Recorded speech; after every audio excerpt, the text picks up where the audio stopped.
ശ്രീനാരായണ പരമഗുരവേ നമഃ. സജ്ജനങ്ങളെ, മഹാഗുരുവിൻ്റെ കണ്ണാടി പ്രതിഷ്ഠയുടെ അർത്ഥം എന്താണ് എന്ന ഒരു കാര്യത്തിലേക്കാണ് നമ്മുടെ ഇന്നത്തെ വീഡിയോ വിരൽ ചൂണ്ടുന്നത്. കളവങ്കോടത്തും ഓങ്കാരേശ്വരത്തും ഗുരു കണ്ണാടി പ്രതിഷ്ഠിച്ചത് മഹാഗുരുവിൻ്റെ ദാർശനിക ചിന്തയുടെ ഏറ്റവും ഔന്നത്യത്തിലേക്കാണ് ഈ രണ്ട് ക്ഷേത്രങ്ങളിലെ പ്രതിഷ്ഠയും നടന്നിരിക്കുന്നത്. അതുപോലെ തന്നെ പരിശോധിച്ചാൽ ഗുരുവിൻ്റെ കൃതികൾ നോക്കിയാൽ സ്തോത്രകൃതികൾ, പ്രബോധനാത്മക കൃതികൾ, ദാർശനിക കൃതികൾ, അവസാനം എത്തുമ്പോൾ ഗുരുവിൻ്റെ ദാർശനികതയുടെ പരമകാഷ്ഠയിലേക്കാണ് ആ രചനകളെല്ലാം പോയി ചേരുന്നത്.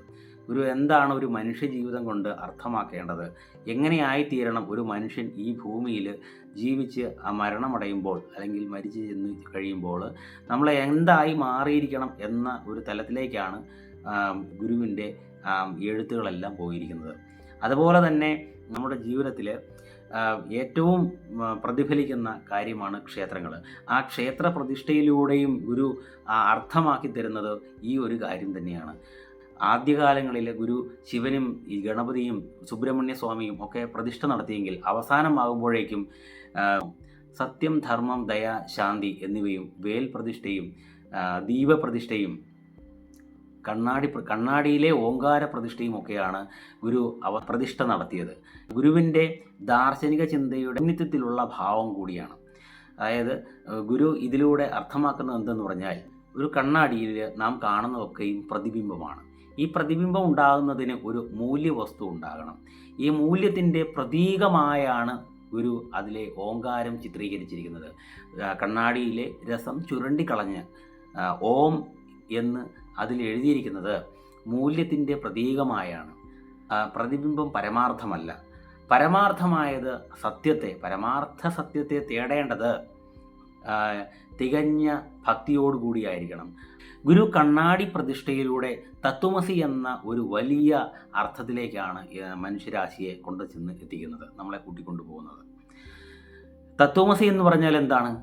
അതായത് അത് നീ തന്നെയാകുന്നു എന്നാണ് തത്വമസി എന്ന വാക്കിൻ്റെ അർത്ഥം. അത് നീ തന്നെയാകുന്നു. ഇങ്ങനെ നമ്മൾ ചിന്തിച്ചാൽ, ഒരു സിമ്പിൾ എക്സാമ്പിൾ പറഞ്ഞാൽ, നമ്മൾ ശബരിമലയിൽ 41 ദിവസത്തെ വ്രതം നോറ്റ് 18-ാം പടി കയറി മലമുകളിൽ ചെന്ന് ആ ശ്രീകോവിലിൻ്റെ അടുത്തെത്താറാകുമ്പോൾ അവിടെ എഴുതി വച്ചിരിക്കുന്നത് എന്തെന്ന് പറഞ്ഞാൽ തത്വമസി എന്നാണ്. അതായത് നീ തേടുന്ന ദൈവം നിന്നിൽ തന്നെയാണ് എന്നാണ് ആ തത്വമസി എന്ന വാക്കുകൊണ്ട് ഉദ്ദേശിക്കുന്നത്. അതായത് നീ തേടുന്ന ദൈവം നിന്നിൽ തന്നെയാണ് എന്ന ഒരു തിരിച്ചറിവ്, അത് എങ്ങനെയാണ് നമുക്കുണ്ടാവേണ്ടത്? ലഘു ഉദാഹരണം പറയുകയാണെങ്കിൽ, സമുദ്രത്തിലെ ഒരു തുള്ളി ജലം നമ്മൾ മാറ്റി നിർത്തിയാൽ ഈ മാറ്റി നിർത്തപ്പെട്ട ജലത്തിനും മുഴുവൻ സമുദ്രത്തിനും ഒരു അഭേദവുമില്ല, ഒരു ഭേദവുമില്ല എന്ന് നമുക്ക് കാണാൻ സാധിക്കും.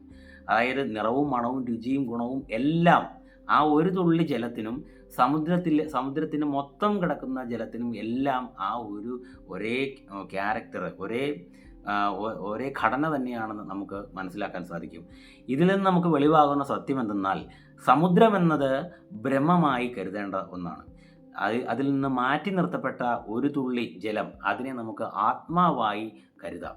ഇങ്ങനെ അതായത് ബ്രഹ്മത്തിനും ആത്മാവിനും തമ്മിൽ ഉണ്ടായ ആ ബന്ധം, അത് ആ ബ്രഹ്മത്തിനും ആത്മാവിനും തമ്മിൽ യാതൊരുവിധ അഭേദവുമില്ല എന്ന് നമ്മൾ എന്ന് തിരിച്ചറിയുന്നുവോ അന്നാണ് നമ്മളുടെ ജീവിതം സഫലമായി തീരുന്നത്. അതായത് ഇവ രണ്ടും തമ്മിൽ പരസ്പര പൂരകങ്ങളാണ് എന്ന് മനസ്സിലാകുന്ന ആ ഒരു സമയം, അതാണ് നമ്മുടെ ജീവിതം സഫലമായി തീരുന്ന ഏറ്റവും പ്രധാനപ്പെട്ട കാര്യം. ആ ഒരു തലത്തിലേക്ക് എത്തിപ്പെടുവാൻ ഞാനും നിങ്ങളും അടങ്ങുന്ന ഗുരുഭക്തർക്ക് കഴിയുമാറാകട്ടെ എന്ന് പ്രാർത്ഥിച്ചുകൊണ്ട് നിർത്തുന്നു. നിങ്ങൾക്ക് നമസ്കാരം. ഗുരുധർമ്മം ജയിക്കട്ടെ.